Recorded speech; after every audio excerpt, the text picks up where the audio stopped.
Hello everyone, welcome back to the channel. Today I'm going to show you how to get better weapons in Stalker 2. You know, surviving in the zone isn't just about skill, it's about firepower. And this guide will show you how to get better weapons in Stalker 2 so you can dominate every fight. The easiest way to upgrade your arsenal is by looting.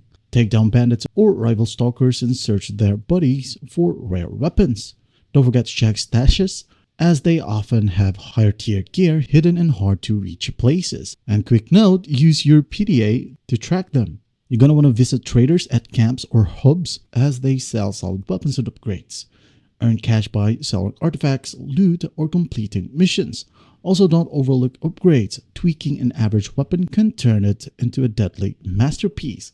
High-value missions often rewards you with rare weapons or blueprints. Look for faction quests or side missions. They're challenging, but the gear is worth it. Pro tip, just join a faction to gain access to exclusive weapons from their arsenal. Now with these tips, you'll build an arsenal that makes the zone fear you. If you found this guide helpful, like, subscribe, and share your best weapon finds in the comments below. And I'll see you in the next one.